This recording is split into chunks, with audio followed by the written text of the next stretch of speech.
그 마가복음 순서에 따르면 우리 14장 향유옥합을 깨뜨린 사건을 먼저 해야 되는데 제가 말씀을 준비하다 보니까 좀 아직 본문이 해결이 되지 않은 부분이 있어서 며칠 더 묵상하고 주일 본문이랑 바꿔서 설교하도록 하겠습니다. 한 권의 책을 소개합니다. 이 영국의 작가이자 저널리스트인 피터 스탠퍼스가 쓴 예정된 악인 유다라는 책입니다. 이 책은 2016년에 한국에 소개되었습니다. 이 피터 스탠퍼스는 2000년 역사에 있어서 가장 저주받는 이름 유다의 흔적을 찾아서 예루살렘으로 떠납니다. 피터는 기독교 역사에서 가장 악명 높은 배신자이자 예수님의 12제자라는 영광을 누리고도 고작 은 30에 예수를 판 유다가 죽은 장소인 아겔다마로 먼저 향합니다. 그는 예수님의 제자이면서 예수를 판 유다에 대한 의문점들을 자세히 그리고 정확히 직접 알아내고 싶었습니다. 유다는 뼛속까지 사악한 배신자일까요? 아니면 원대한 신의 섭리에 따라 쓰인 부속품이었을까라는 것이 그의 질문의 시작이었습니다. 그리고 어쩌면 그는 억울한 희생자일 수 있다는 생각을 합니다. 그리고 그는 사람들의 관심도 없고 자료도 많이 남아있지 않는 유다를 2000년 전 기독교 역사를 통해 추적해 갑니다. 그를 억울한 희생양으로 회복시키기 위한 증거 수집에 전념합니다. 그래서 오늘 설교 제목을 책 제목대로 예정된 악인 가룟 유다로 정했습니다. 누가는 사도행전 1장에서 배신자 유다의 최후를 적나라하게 묘사합니다. 사도행전 1장 18절 19절 함께 볼까요? 사도행전 1장 18절 19절입니다. 이 사람이 불의의 삭스로 밭을 사고 후에 몸이 곤두박질하여 배가 터져 창자가 다 흘러나온지라. 이 일이 예루살렘에 사는 모든 사람에게 알려져 그들의 말로는 그 밭을 아겔다마라 하니 이는 피밭이라 뜻이다. 이렇게 나오죠. 굉장히 잔인하게 있는 그대로 이렇게 마지막 그 최후를 묘사를 했어요. 성경에서. 곤두박질 치고 배가 터져 창자가 흘러나오고 성경에서 굉장히 좀 보기 드문 표현들인데 예루살렘 남쪽 기드온 계곡과 흰놈의 골짜기 아시죠? 게헨나. 우리가 스올, 지옥이라고 부르는 그 흰놈의 골짜기가 만나는 지점에 그 피밭이라고 불리는 공터가 있는데 지금은 그곳에 아겔다마 수도원이 서져 있습니다. 마태복음 27장에 따르면 유다는 예수님께서 잡혀가시어 사형 선고를 받으신 것을 보고 그때야 정신이 돌아와서 뉘우치고 예수님을 팔기로 하고 받은 은 30을 도로 가져가서 성소에 집어 던지죠. 그리고 돌아와서 스스로 목을 매달아 자살하였습니다. 대제사장들은 돌려받은 그 돈으로 토기장에 밭을 사서 나그네들의 묘지로 삼았습니다. 그리고 오늘날까지 그곳을 아겔다마라고 부르는데 피밭이라는 뜻입니다. 중세의 위대한 서사시인 신곡 3편 중 1편인 지옥편에서 이탈리아의 시인 단테는 지옥을 9단계로 이렇게 묘사합니다. 그리고 그 배신은 인간만이 저지르는 죄이기 때문에 배신자는 지옥의 가장 깊숙한 마지막 그 9단계 9번째 지옥에 있다고 묘사하죠. 그래서 우리가 사실은 그 종말이라든지 우리가 주일날도 종말 지난주에서 계속 하는데요. 종말이라든지 많은 우리가 기독교인들이 갖고 있는 생각들이요. 성경적이지 않은 게 많은데 그런 게 이런 문학 작품이나 영화, 드라마 때문인 경우가 많아요. 그러니까 지옥에 대해서 갖는 생각도 사실은 단테가 굉장히 영향을 줬죠. 그러니까 성경에서 말씀하시는 지옥이 아니라 소설책이나 영화에서 본 그 지옥을 갖는 이미지죠. 워낙에 유명한 책이니까 한번 볼까요? 거기 그림을 보시면 그림 보이시죠? 네. 그 지옥 안 보내드렸나요? 예. 지옥을 안 보내드렸나 보네요. 예. 나중에 다시 보도록 하죠, 그러면. 지옥이 그 9단계로 있는데, 제일 끝부분이 바로 이 배신자들이 있는 곳인데, 거기에는 이제, 여기 있네요. 예. 단테 신곡에 나온 건데, 거기 보면, 1지옥이 림보라는 거죠. 그죠? 그래서 그 죄명마다 단계가 있는 거예요. 근데 맨 끝에 9옥이 이제 배신자들이 있는 거예요. 그리고 거기 지옥의 심열에 사탄 루시퍼가 있는데, 거기서 바로 그 루시퍼가 그 몸이 반쪽은 얼음에 갇힌 채로 이렇게 뜯어먹고 있는 거예요. 머리를 뜯어먹는데 3명의 머리를 뜯어먹는 거예요. 그 3명이 누구예요? 로마 황제 우리가 배운 율리우스 카이사르, 줄리어스 시저. 그를 죽인 카시우스와 브루투스. 그리고 바로 지금 예수를 팔아넘긴 가룟 유다, 이 3사람입니다. 이렇게 단테는 인간이 범할 수 있는 죄악 중에서 배신을 가장 밉고 가장 더럽고 가장 비열한 죄악으로 표현했습니다. 마태복음 26장 2절에 보니까 시간적 배경이 나오는데요. 예수님은 이틀이 지나면 유월절인지라 인자가 십자가에 못 박히기 위하여 팔리리라 이렇게 말씀하셨어요. 애굽에서 이스라엘이 해방된 것을 기념하는 게 유월절이죠. 즉 애굽의 장자들을 죽인 죽음의 천사가 이스라엘 사람의 집을 넘어가는 것을 기념하기 위해서 전국이 아니죠. 전 세계에서 디아스포라 유대인들이 예루살렘으로 모여들었습니다. 그게 오늘 보면 마가복음 14장 1절 2절이에요. 이틀이 지나면 유월절과 무교절. 그러니까 유월절과 무교절은 연결되어 있죠. 그죠? 그래서 보통 8일인데 유월절과 무교절이라 대제사장들과 서기관들이 예수를 흉계로 잡아 죽일 방도를 구하며 이르되 밀란이 날까 하노니 명절에는 하지 말자. 그러니까 대제사장들과 서기관들은 당장이라도 예수를 잡아 죽이고 싶은데 문제는 예수님의 인기가 너무 많은 거예요. 예수님의 인기가 너무 많은 거예요. 그래서 만약에 이 예수를 지금 이 사람이 많은데 예수를 환호하는데 종려주일날 예루살렘에 입성한 지 며칠 안 됐잖아요. 근데 혹시라도 이 예수를 잡았다가는 백성들이 폭동을 일으키겠구나, 소동을 일으키겠구나 이런 생각을 한 거예요. 그래서 예수를 잡아 죽이는 일을 명절에는 하지 말자. 그러니까 유월절, 무교절이 지나고서 어떻게 기회를 엿봐야 되겠다 이렇게 생각했는데, 근데 예수 제자 중에 하나인 가룟 유다가 대제사장들을 직접 찾아오는 거죠. 그리고 제안하는 거죠. 그게 마가복음 14장 10절 11절이죠. 12 중에 하나인 가룟 유다가 예수를 넘겨주려고 대제사장들에게 가매. 그러니까 대제사장들이 유다를 꼬신 게 아니라 유다가 찾아간 거예요. 밤에. 그들이 듣고 기뻐하여 돈을 주기로 약속하니 유다가 예수를 어떻게 넘겨줄까 하고 기회를 찾더라. 무엇을 의미합니까? 인간사에 우리가 늘 요즘 TV에서 4월 총선을 앞두고 정치인들을 보잖아요. 배신은 늘 누가 하는 거예요? 가장 가까운 신뢰하는 사람이 하는 거예요. 그렇죠? 그래서 그 배신이 더 충격이고 더 아픈 거예요. 씻어지지가 않는 거예요. 왜? 가장 믿었던 사람이니까, 가장 신뢰했던 사람이니까. 그래서 가장 많은 사랑을 주었고 가장 많은 고난과 혜택을 준 사람이니까. 그런 사람이 배신을 할 때 그래서 그 상처가 씻겨지지 않는 거예요. 살면서 배신을 많이 당해보셨죠? 저도 참 많이 당해봤어요. 그래서 참 용서하기 힘든 사람들이 배신하는 사람. 예수를 믿고 목사가 돼서도 용서를 해야지 하는데 그렇다고 엄청 미워하고 그러지 않는데 그게 잘 되지. 그러니까 사랑하게 되기가 참 안 되는 것 같아요. 미워하진 않는데 예수님을 판 것은 다른 누가 아니라는 거예요. 12 제자 중에 하나 유다라는 거예요. 12 제자 중에 하나였던 유다는 3년을 예수님을 따라다니면서 같이 밥을 먹고 같이 자고 같이 고생했어요. 수많은 그 초자연적인 기적들을 우리는 예수님이 하는 그 초자연적인 기적 하나만 봐도 내가 주님을 위해서 목숨을 걸겠습니다. 평생을 주님을 따라다니겠습니다. 이렇게 말하고 싶잖아요. 생각하잖아요. 근데 유다는 3년을 따라다니면서 그 초자연적인 걸 다 봤단 말이에요. 눈앞에서.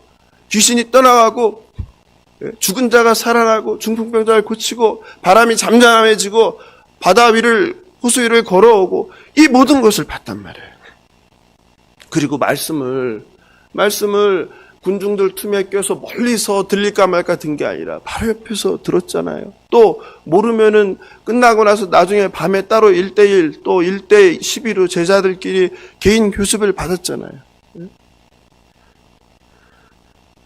그런데 배신했다는 거죠. 여기서 많은 의문을 갖게 되는 거예요. 어떻게 예수님을 배신할 수 있었을까? 예수님은 왜 그런 유다를 제자로 뽑았을까? 유다는 정말 마귀의 자식이었을까? 아니면 유다는 하나님의 구속사를 이루기 위해 희생된 억울한 사람인 것인가? 만약 유다가 자신의 죄를 깨닫고 회개했다면 예수님의 십자가의 구속사의 완성은 그러면 어떻게 되는 것인가? 그리고 왜 유다는 얼마 되지도 않는 돈, 크지도 않은 돈에 예수를 팔아야 했을까? 이런 의문들이죠. 오늘 밤 배신자 유다에 대해서 함께 성경을 통해서 또 성경의 자료를 통해서 함께 살펴보길 원합니다. 이스가리옷 유다, 유다의 이름이 이스가리옷 유다예요.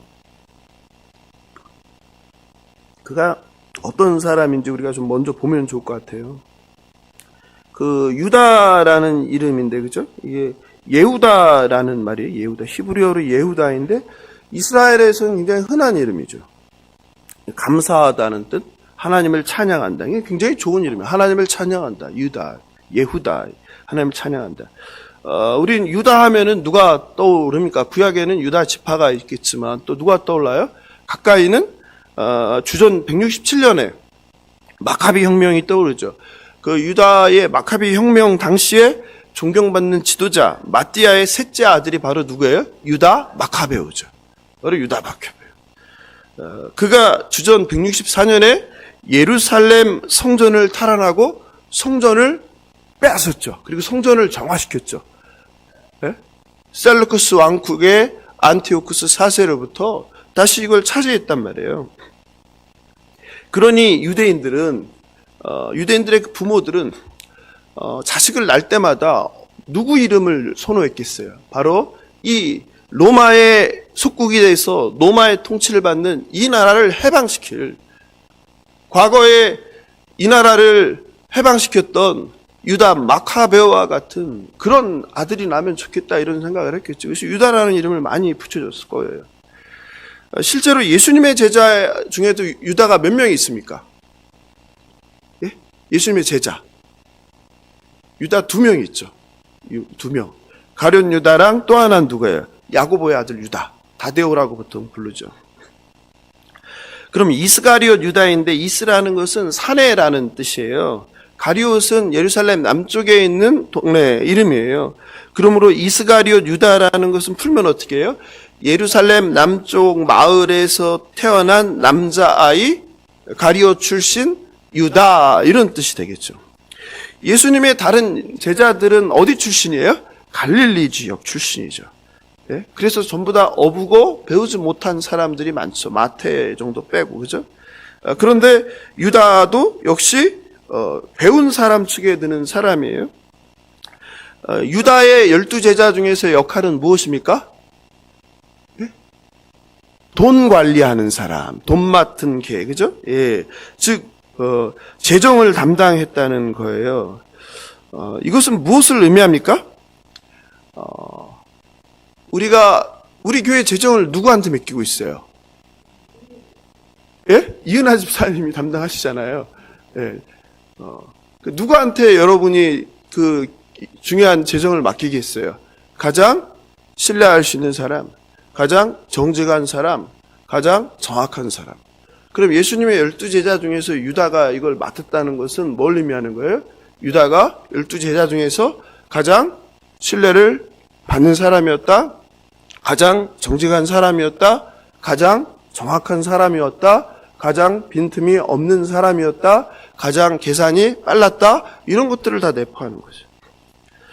결국 가장 배신할 것 같지 않은 사람이 예수님을 배신했다는 이야기죠. 그렇다면 예수님은 유다가 배신할 것을 미리 아셨을까요? 모르셨을까요? 예? 미리 아셨어요? 6월절 식사 장면이죠. 예, 18절입니다. 다 앉아 먹을 때 예수께서 이르시되 내가 진실로 너희에게 이르노니 너희 중에 한 사람 곧 나와 함께 먹는 자가 나를 팔리라. 그죠? 우리는 별 느낌 없이 이 글을 읽는데요. 근데 6월절 식사, 이제 마지막 식사잖아요. 만찬, 양을 잡았잖아요. 양으로 이제 파티를 벌이겠죠. 밥을 이렇게 정말 오랜만에 진성찬을 차려서 먹고 있는데 예수께서 이런 말을 해요. 밥 먹다 말고 너희 중에 하나가 나를 팔리라. 어떻게 했어요?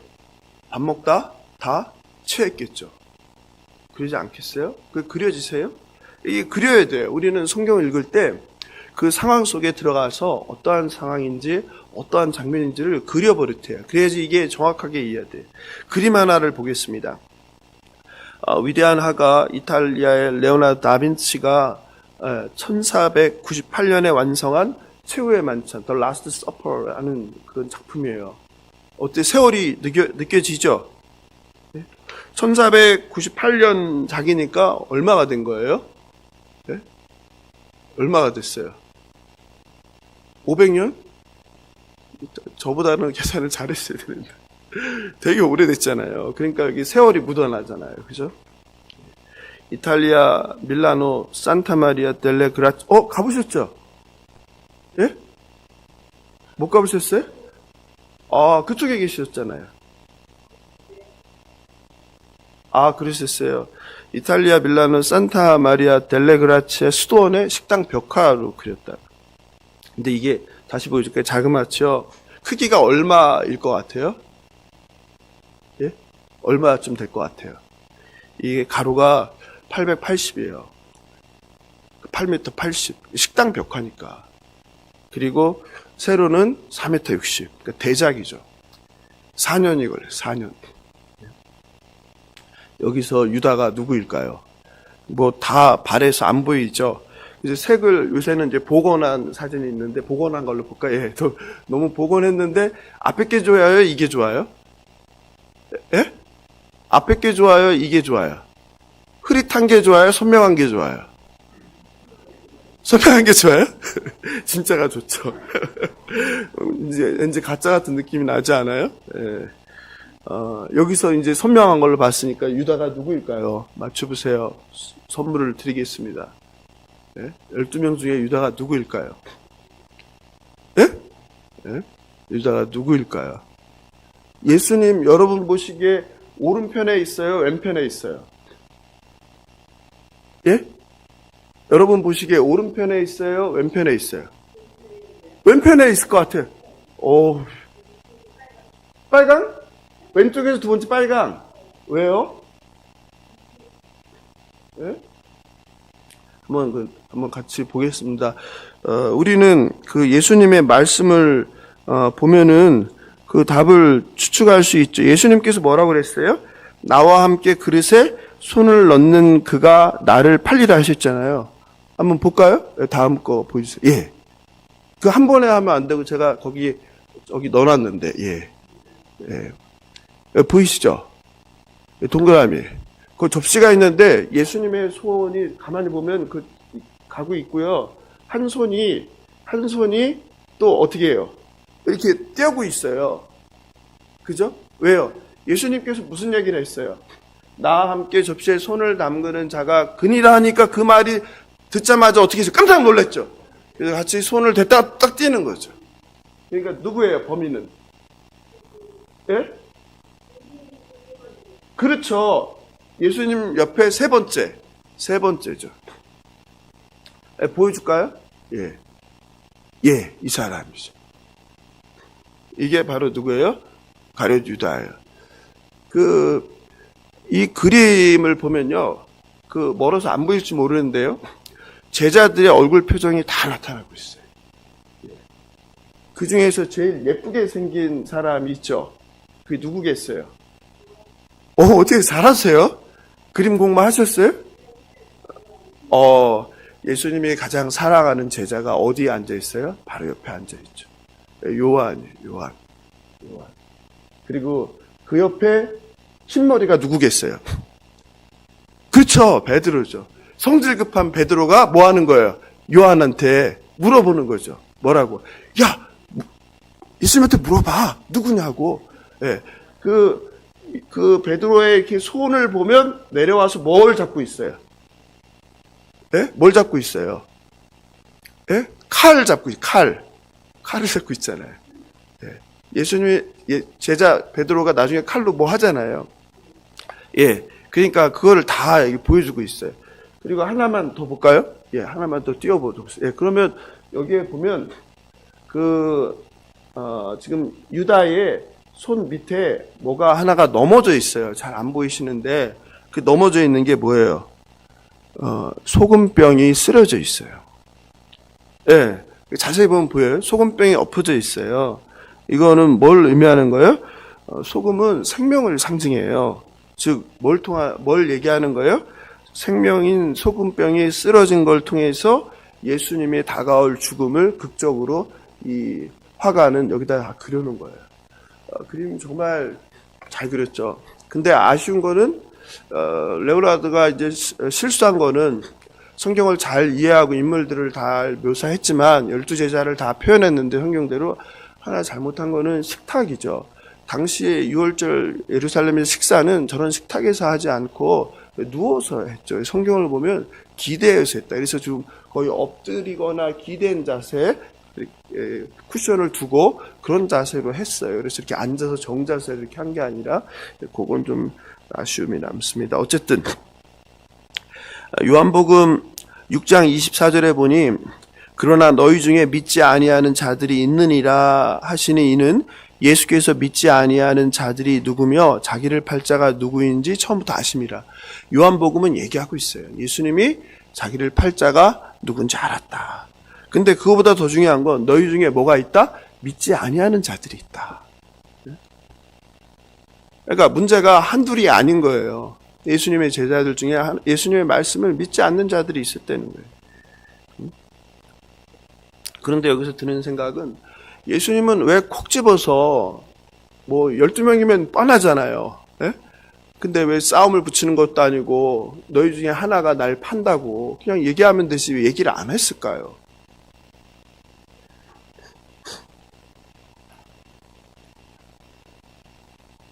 예? 집사님 생각 안 해보셨어요? 아니 그냥 얘기하면 되잖아요. 죄다. 예? 왜 안 하셨을까요? 어쩌면 그날 밤 마지막 식사를 하며 예수님을 떠날 생각을 하는 제자는 유다 한 사람만은 아니었을 거예요. 실제로 예수님이 붙잡히자 제자들은 미리 맘 먹었다는 듯이 다 어떻게 했어요? 다 도망갔죠. 그리고 예수님이 그렇게 한 이유는 마지막까지도 뭐 하셨을까요? 마음을 돌이키고 회개하길 기다리셨을 겁니다. 그러니까 구체적으로 딱 집어서 12명 중에 너야! 라고 배신자를 밝히지 않은 것은 주님의 제자들을 향한 사랑과 배려입니다. 그런데 예수님은 왜 자신을 팔아넘길 유다를 제자로 선택하였을까요? 아시는데.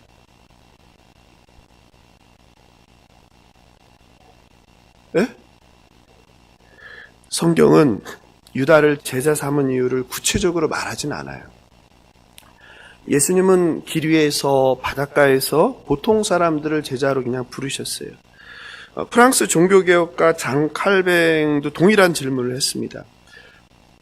왜 예수는 자신의 제자가 되는 영광을 누릴 자격이 없으며 자신을 배신할 것을 알면서도 일부러 유다를 제자로 선택했을까 질문을 하고 그가 이렇게 답을 해요.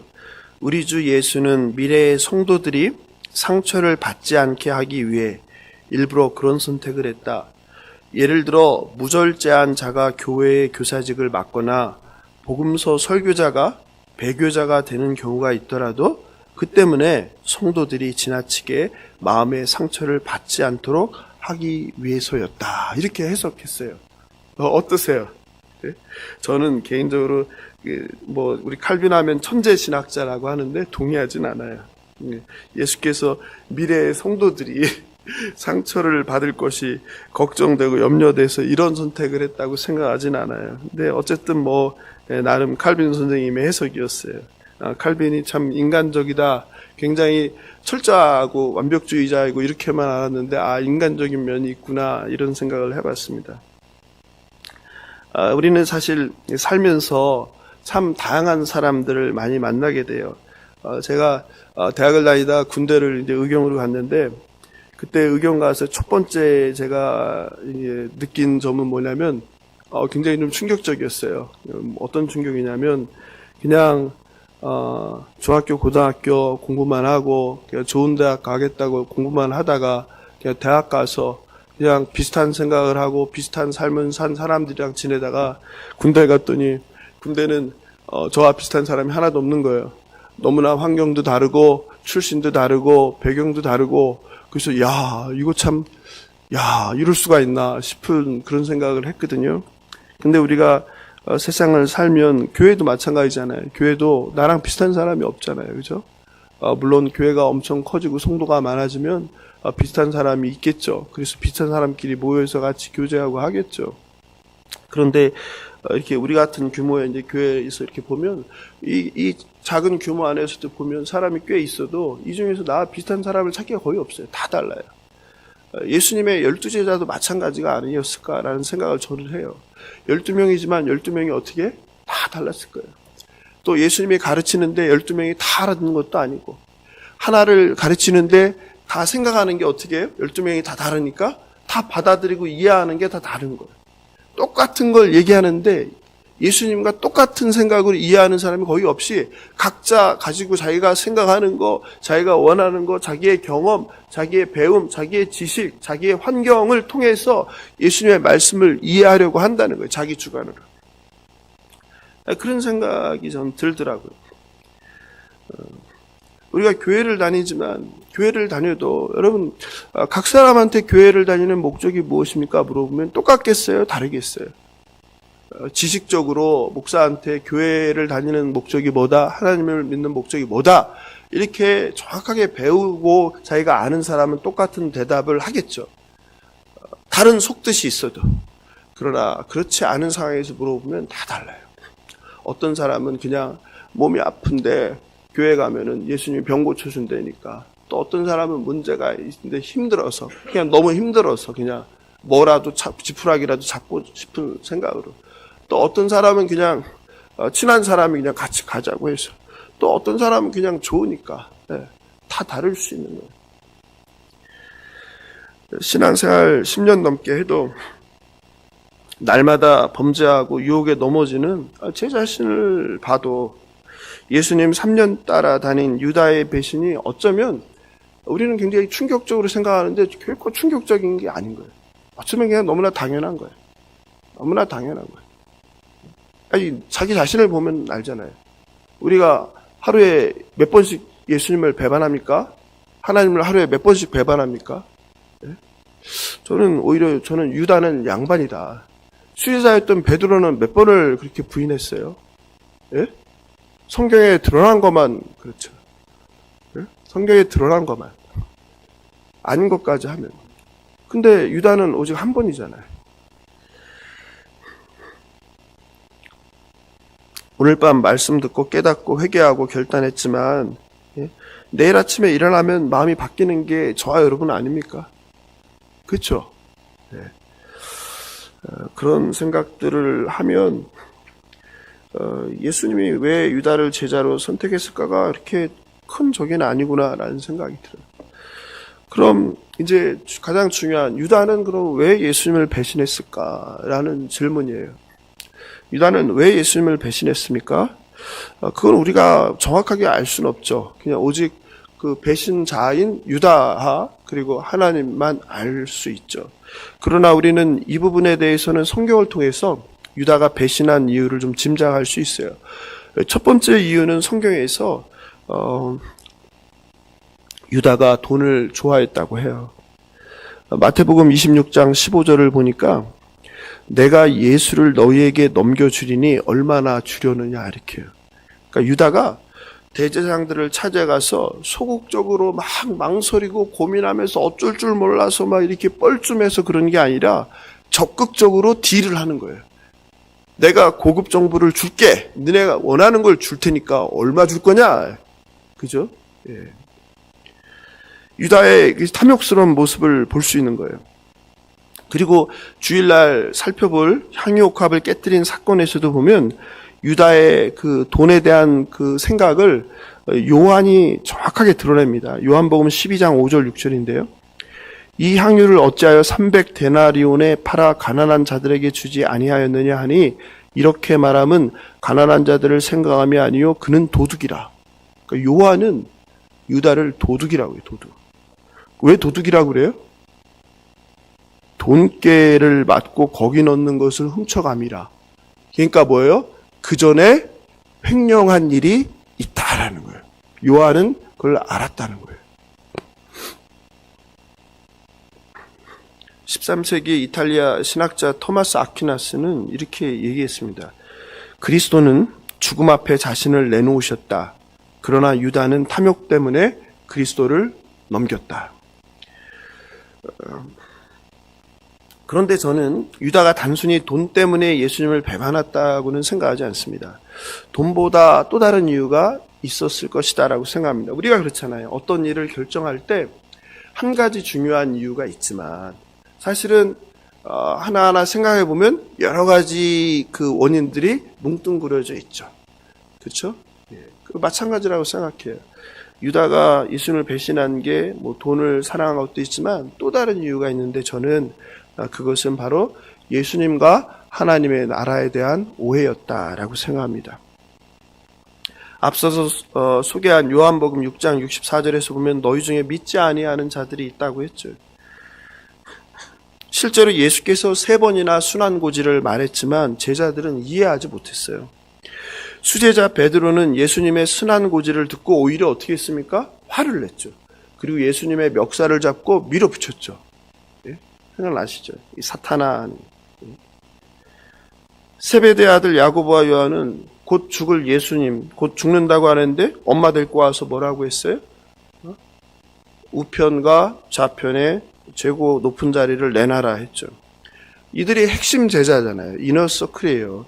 핵심 제자들이 예수님의 그 하나님 나라 예수님에 대해 이 정도 이해했으니 다른 제자들은 말할 것도 없었을 것 같아요. 유다 역시 예수를 유대 민족을 로마 제국에서 해방할 정치 혁명가로 믿고 따랐을 것입니다. 실제로 유다는 성경에서 보면요. 그 예수님을 부르는 호칭이 달라요. 다른 제자들은 예수님을 어떻게 부릅니까? 큐리오스라고 불러요. 큐리오스. 주님, 주여. 근데 유다는 한 번도 그렇게 부르지 않아요. 뭐라고 불러요? 랍비여, 선생이여. 다른 제자들은 그리스도라고도 불러요. 메시아. 근데 유다는 그렇게 부르지 않아요. 그냥 랍비여, 선생님. 결국 유다는 이스라엘 민족의 해방을 기대했던 겁니다. 그런데 그런 기대가 마지막까지 와서 설마 그냥 죽을까? 뭔가 하겠지 했는데 그냥 죽는구나 이게 확인되는 순간 어떻게 했어요? 자신의 기대와 꿈과 3년의 그 몸바친 자신의 삶이 와르르 무너져 버린 거죠. 유다 입장에서 보면은 누가 배신을 한 거예요? 예? 유다가 예수를 배신한 게 아니라 믿었던 예수가 누구를? 자기의 기대, 자기를 배신한 게 된 거예요. 예. 여러분 그 유명한 그 뮤지컬 아시는지 모르겠어요. 지저스 크라이스트 슈퍼스타라는 게 있는데 굉장히 오랫동안 롱런하면서 인기를 누르는데 우리나라에서도 했었죠. 여기에 보면은 그 노래 중에 마음속의 천국이라는 노래가 있어요. 제가 그 가사를 좀 읽어 드릴게 한번 들어보세요. 주님, 제발 이건 말도 안 돼. 난 결코 당신 뜻 이해 못해. 난 다 보여. 당신이 가려 하는 그 길이. 결국 시작한 건가? 하늘이 예언한 메시아, 배신당해 죽어야 할 운명. 우리 함께 꿈꾼 그 모든 건 신보다 위대한 인간의 길. 난 아직도 그 뜻을 굳게 믿고 있는데 왜 다 버리려 하나? 왜 하필 이 선택인가? 배신당해 죽어야 할 운명. 지저스, 지금 여길 생각해봐. 결국 빼앗긴 우리의 땅, 짓밟힌 채로 피 흘려 고통받는 저들을, 저기 침략자들과 당신 목숨 건 거래. 이 선택은 너무 위험해. 너무나 위험해. Jesus, 우린 여길 지켜야 해. 우린 이겨내고 살아야 해. 당신 선택 멈추고 다시 한번 생각해. 지친 사람들 모두 헛된 천국 생각뿐. 이 선택은 너무 위험해. 너무나 위험해. 메시아 따윈 다 잊어버려. 남겨진 우리를 기억해줘. 제발 우린 여길 지켜야 해. 우리가 이겨내고 살아야 해. 다시 생각해줘. 제발 지저스. 결국 유다의 그 예수님에 대한 오해와 잘못된 믿음 그리고 세상적 욕심이 예수를 배신하고 팔게 되었습니다. 유다는 예수님이 누구인지 그리고 하나님 나라가 무엇인지에 대해서 올바로 이해하지 못했습니다. 그는 예수님을 하나님의 아들로서 구원자이신 그리스도를 기대한 것이 아니라 하나님의 아들인지는 모르겠지만 어쨌든 그가 이스라엘을 해방하여 백성들을 로마로부터 구원해낼 정치적인 메시아를 기대하고 있었습니다. 그런데 예수가 마지막 순간까지 로마와 싸울 계획이 아니라 십자가에서 무력하게 죽는 이야기를 하자 유다는 절망 가운데 다른 선택을 하게 되었습니다. 그리고 이렇게 된 거 돈이라도 챙겨야 되겠다라는 생각을 했을 것입니다. 성경은 유다가 예수님을 배신한 또 다른 세 번째 이유를 말하는데요. 그건 사탄의 도구였다는 겁니다. 이것은 주로 요한의 주장입니다. 예수님의 사랑하는 제자 요한은 예수님께서 말씀하시는 배신자가 유다임을 알았을까요? 몰랐을까요? 네?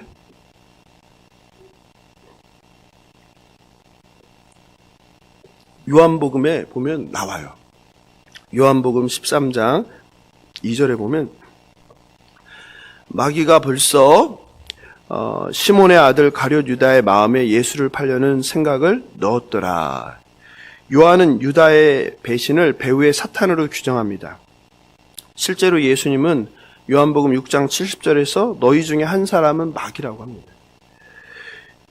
예수님은 구속사를 성경의 말씀대로 이루어 가시는 하나님께 순종한다는 뜻입니다.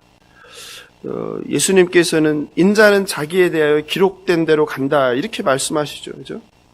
그러니까 성경에서 구약 성경에서 예언한 대로 또 하나님의 그 경륜대로 인류 구원을 위한 사명을 이루어 간다 이런 말이죠. 유다가 사탄의 도구였고 예수님의 기록된 대로 간다는 말씀은 마치 유다가 피할 수 없는 예정된 악인이란 생각을 우리로 하여금 갖게 됩니다. 억울한 거 아닌가 그렇잖아요. 억울하게 하나님의 그 구원사를 이루기 위해서 쓰임 것은 아닌가 이런 생각을 하는 사람이 한두 명은 아니었어요. 기독교 역사에서 의외로 많은 사람들이 유다를 일방적으로 비난만을 하지 않았습니다. 유다가 배신자가 아니라 억울한 희생자일 수 있다고 옹호하려는 많은 시도들이 있었습니다. 대표적인 사람이 그 1세기부터 시작되는데요. 로마의 법학자인 켈수스라는 사람이에요. 그가 이렇게 말합니다. 하나님이 예수의 가장 가까운 동료를 배신자이자 불경한 자로 만들었고 이것은 천상에서 이미 계획된 것이다. 그러므로 유다의 배신은 사악한 행위가 아니며 그저 하나님이 원한 일을 정했을 뿐이다. 여러분은 이러한 주장에 대해서 어떻게 생각하십니까? 정말 유다는 하나님의 구원사를 이루기 위한 억울한 희생자인가요? 이것에 대해서 3세기 알렉산드리아의 기독교 선생이었던 오리게네스는 그 켈수스를 논박함이란 책에서 주장을 해요. 그러니까 1세기에 켈수스가 이런 주장을 하니까 상당히 많은 사람들에게 이 켈수스의 주장이 퍼져 있었던 거예요. 그러니까 오리게네스가 이걸 반박하는 걸 책을 냈어요. 아예. 그래서 켈수스를 논박함이란 책에서 이렇게 얘기합니다. 신은 인간의 모든 행위를 주관하지 않는다. 오히려 인간에게 자유의지를 주었다. 굉장히 중요한 내용인데요. 따라서 유다의 행위는 유다가 스스로 선택한 것이다. 즉 유다는 하나님의 아들 예수가 인류를 구원하도록 하나님이 미리 세워둔 계획에 맞추어 예수를 배반한 것이 아니라 유다는 탐욕스러운 기질을 타고났고 스승을 팔아 넘기려는 사악한 의도를 지니고 있었다. 이게 결론입니다. 유다의 운명은 정해져 있다는 것이 아니에요. 우리 기독교 특히 이제 칼빈주의를 믿는 분들에는 그 예정론이 있어서 마치 우리의 신앙을 운명론, 숙명론처럼 이렇게 생각하는 분들이 굉장히 많습니다. 근데 우리의 신앙은 그런 운명이나 숙명론과는 다릅니다. 유다는 스스로 얼마든지 자신의 삶의 방향을 선택할 수 있었습니다. 그러나 결국 그는 어리석은 선택을 했을 뿐입니다. 성 아우구스티누스도 이것에 대해서 이야기합니다. 유다는 예수의 총애를 받았지만 감사할 줄 몰랐고 오히려 스승을 팔아넘기고 목숨을 끊어 생명을 배신하기까지 했다. 이 모든 사악함은 유다의 것이다. 다만 주님은 그 사악함을 선함을 위해 사용하셨을 뿐이다. 결국 결론은 유다는 억울한 희생자가 아니라 스스로 선택한 배신자라는 거예요. 유다는 예수님에 대한 자신의 기대가 무너지자 예수님을 팔아버린 거예요. 그리고 예수님의 21절 인자를 파는 그 사람에게 그는 화가 있으리로다 라는 말씀처럼 스스로 목매어 자살을 한 거예요. 예수님을 배신한 제자 유다의 비참한 최후예요. 우리 기독교인들은 자살을 하는 거에 대해서 그래서 그 성경적인 근거로 유다를 얘기해요. 그래서 유다가 지옥에 갔을 것이다. 그러니까 자살하면 어떻게 된다? 지옥에 간다. 이런 생각들을 많이 해요. 그건 굉장히 위험한 생각이죠. 예? 네. 그래서 자살을 당해서 고통을 받는 왜 교인들 중에서도 많거든요. 네, 스스로 너무 삶이 힘들고 또 어떤 경우는 이게 우울증이라든지 정신적인 경우도 있어요. 그래서 세상을 떠나는 경우가 있는데 2차 가해를 하는 거죠. 예? 교인인데 뭐 어떤 말로요? 자살하면 지옥 가 이런 말로. 그거 우리가 모르죠. 우리는 기독교인들은요. 내가 모르고 성경에서 말하지 않는 거에 대해서는 침묵할 필요가 있어요. 굉장한 큰 상처입니다. 단지 이거 한 가지 유다가 목매어 죽었다는 거. 그리고 주님이 이렇게 얘기하는데 근데 우리는 몰라요. 근데 유다가 지옥에 갔다 이런 말이 있지도 않아요. 근데 이거 하나 가지고 그냥 그 일반화해서 모든 세상에서 일어나는 그 억울한 죽음들에 대해서 그렇게 판단하고 함부로 얘기하는 거는 굉장히 신중해야 됩니다. 언젠가 또 기회가 되면 뭐 그런 부분에 대해서도 얘기할 시간이 있을 테니까 오늘은 그게 핵심은 아니니까. 근데 저도 이렇게 그 주일학교 다닐 때 그 얘기 참 많이 들었어요. 목사님으로부터. 왜냐하면 학생 때는 이런 게 궁금하니까 학생들이 질문 많이 하잖아요. 그러면 아무렇지도 않게 고민하지도 않고 그냥 바로 그냥 그렇게 딱 얘기하는데, 야, 좀 지나고 나면 참 어떻게 그런 말을 이렇게 할 수 있을까라는 생각을 해봐요. 그렇다면 우리가 배신자 유다를 통해서 우리가 하나님께서 우리에게 주는 교훈은 무엇일까 한번 생각해 보면 좋겠습니다. 이 성경에서 이 유다의 배신이라는 사건은 우리에게 무엇을 교훈합니까?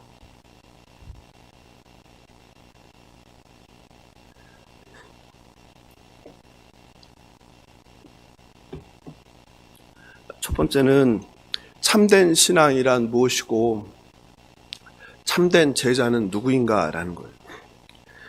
예수님을 따라다닌다고 참된 제자는 아닙니다. 교회를 다닌다고 진짜 성도는 아닌 거예요. 눈으로 보고 귀로 듣는다고 올바로 믿고 깨닫는 것은 아닙니다.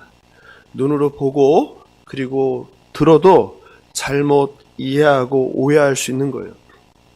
그리고 하나님 말씀을 제대로 이해하지 못할 때 얼마나 위험할 수 있는지를 말해줍니다. 말씀을 오해할 때 하나님을 오해하고 잘못된 믿음과 기대를 갖게 됩니다. 한국교회는 이것에서 한국교회뿐이 아니죠. 한국교회 성도들은 자유할 수 없습니다. 마치 하나님을 이방의 신처럼 그냥 나의 인생의 문제 해결자로 또는 그냥 내가 간구하는 소원들을 이루는 소원의 성취자로 그렇게 전하고 알고 있습니다. 그리고 예수님과 함께한 그 하나님 나라가 아니라 이 땅에 임한 하나님 나라가 아니라 그냥 죽어가는 우주적 공간으로의 천국으로만 알고 있어요. 이런 말씀에 대한 오해는 입으로는 예수 제자라고 하면서 예수님을 십자가에 못 박는 짓을 수없이 행합니다. 하나님과 성경 말씀을 오해하고 그리고 잘못된 열심을 낼 때 그것은 한 개인뿐만 아니라 가족에게 그리고 집단에게 공동체에게 그리고 민족에게 인류에게 큰 재앙이 될 수 있습니다. 과연 나는 지금까지 말씀을 올바로 배우고 하나님이 누구신지, 예수님이 정말 누구인지 올바로 알고 있는지 각자 돌아보면 좋겠습니다. 그리고 정말 나는 주님의 제자인가?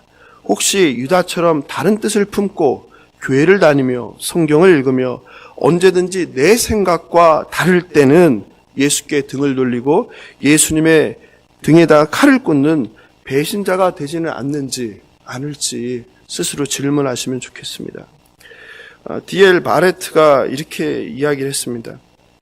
유다는 우리의 매일의 심판의 날임을, 그리고 유다와 같은 혹은 당신이나 나와 같은 신실했던 추종자가 언제든지 빛이신 하나님께 등을 돌리고 어둠으로 향할 수 있음을, 또 마귀 혹은 마귀들의 왕에게 잡힐 수 있음을 상기시켜주는 인물이다. 유다는 이상한 특별한 사람이 아닙니다.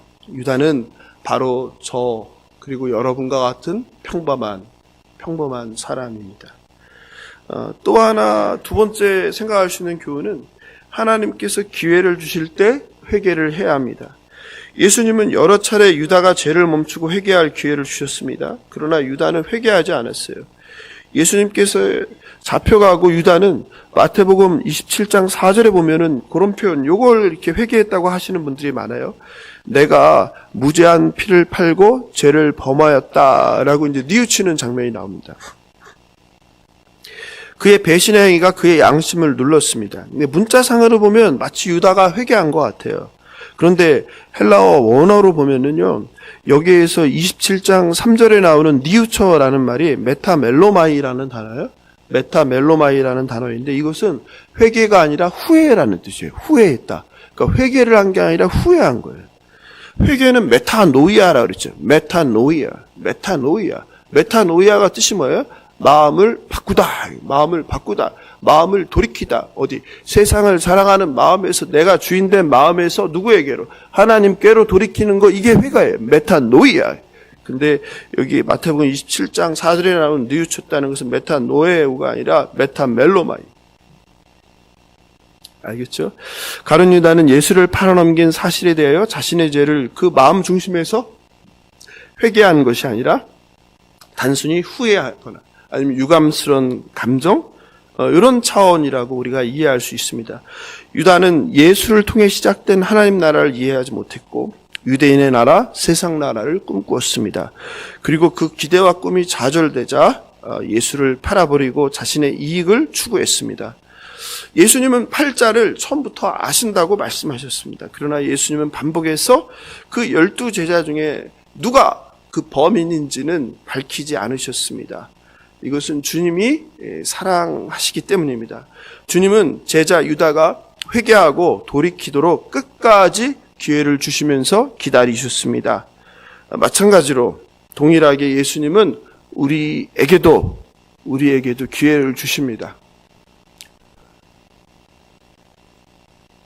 우리가 예수 믿기 전에 또 예수 믿고 나서도 얼마나 많은 죄를 범했습니까? 입으로, 손으로, 발로, 눈빛으로, 생각으로. 그런데 우리가 하나님의 진노의 심판으로 죽지 않는 것은 하나님의 은혜입니다. 노하기를 더디하시는 하나님의 자비와 인애입니다. 예수님은 이 밤에 동일하게 제자들 중에 하나가 판다고 얘기하시고 구체적으로 누구라고 말씀하시지 않은 것처럼 오늘 밤 우리에게도 동일하게 말씀하십니다. 그리고 기다리십니다. 너희 중에 하나가 나를 판 자다. 팔자가 아니라 이미 판 자다. 너희 중에 하나가 나를 팔 것이다. 아니, 너희 중에 하나가 아니라 너희 중에 다수가 나를 팔 것이다. 말씀하십니다. 누구라고 꼭 집어서 말씀하지 않는 것은 기회를 주시는 거예요. 더 늦기 전에 돌아서라고. 더 늦기 전에 우리의 죄를 회개하고 하나님께 돌아오시길 주님의 이름으로 축원합니다. 말씀을 마무리합니다. 서두에서 소개한 예정된 악인 유다라는 제목처럼 유다가 하나님의 구속사를 이루기 위해 사탄의 쓰임받기 위해 태어나고 선택된 존재라면 유다 개인은 많이 억울할지도 모르겠습니다. 그러나 하나님은 우리에게 자유의지를 주셨습니다. 우리는 선택할 수 있어요. 기회가 아니에요. 하나님의 뜻을 따라 제자로 사는 길과 내가 인생의 주인 되어 내가 왕이 되어 내 마음대로 살아가는 그 두 길 가운데 나는 날마다 매 시간 매 순간 선택할 수 있는 거예요. 그리고 그 책임은 전적으로 하나님께 있는 게 아니에요. 각자에게 있는 거예요. 각자 자신에게 있는 거예요. 하나님의 섭리는 인간의 운명, 숙명을 의미하지 않습니다. 예수님을 오해하고 하나님 나라를 잘못 생각한 것은 예수님의 책임이 아니라 유다 개인의 문제이고 개인의 선택이었습니다. 예수께서는 제자 유다를 그 사람은 차라리 나지 아니하였더라면 자기에게 좋을 뻔하였느니라고 평가합니다. 사랑하는 성도 여러분, 한 인생의 삶에 대한 평가가 이것보다 더 치욕스러운 평가는 없을 것입니다.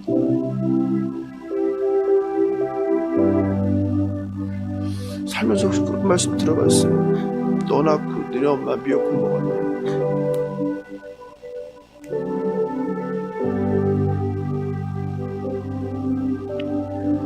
열두 제자 중 하나인 유다의 배신은 우리가 예외가 될 수 없다는 걸 이야기합니다. 우리는 예수 그리스도를 바라보는 동안만 그리스도인이다. 다시요. 우리는 예수 그리스도를 바라보는 동안만 그리스도인이다. C.S. 루이스가 한 말이에요. 우리도 언제든지 예수님이 아닌 돈, 성공, 쾌락, 인기, 명예, 권력과 같은 세상을 바라볼 때 주님을 배신하고 떠나는 거예요. 오늘도 주님을 많이 배신하고 살았죠.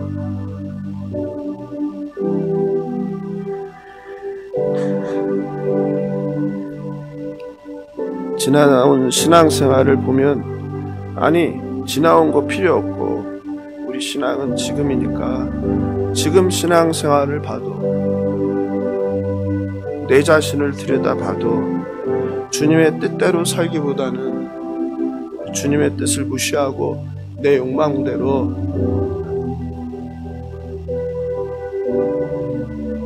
나의 이기적인 자아를 충족시키기 위해서 살 때가 많습니다. 하나님 말씀을 이게 무슨 뜻일까? 하나님 왜 이런 말씀을 하셨을까? 곰곰이 생각하면서 그 뜻을 깨닫으려고 하기보다는 그냥 상황에 따라서 내 입맛에 맞게 얼마나 치사 선택하는 이기적인 존재입니까? 손줄로 생각하는 자는 넘어질까 조심하라는 바울의 권면을 새기시길 바랍니다. 하나님 앞에 늘 겸손하시길 바랍니다. 기독교 우리가 믿는 신앙은 내가 죽어서 타자를 살리는 거예요. 내가 살아있으면 나도 죽고 가족도 죽고 공동체도 죽고 이 사회도 죽게 되어 있어요. 기독교가 힘을 잃은 거는 교인들이 펄펄 살아서요.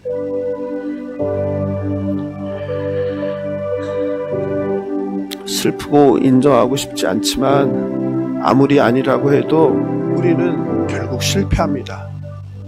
저도 실패할 거고요. 여러분도 실패할 거예요. 지금까지 예수님의 12제자들이 모두 실패했습니다. 그리고 그 마지막 순간에 가룟 유다, 가장 신뢰받아서 돈 관리를 했던 유다도 실패했습니다. 베드로도 실패했습니다. 3번이나 더 실패합니다. 다른 제자들은 모두 주랭랑 쳤습니다. 우리도 앞으로 예외 없이 실패할 것입니다. 그러므로 우리에게 필요한 것은 불순종하며 넘어질 때마다 유다의 길이 아닌 베드로처럼 회개하고 돌이키면서 주님의 자비를 구하는 것입니다. 그게 살 길이에요. 똑같이 실패하고 똑같이 배신했지만 유다는 돌이키지 않았고 베드로는 돌이켰다는 겁니다. 유다의 길이 아니라 베드로의 길을 가시는 저와 여러분 되시길 주님의 이름으로 축원합니다. 찬송가 305장 나 같은 죄인 살리신 함께 찬양하고 기도하겠습니다.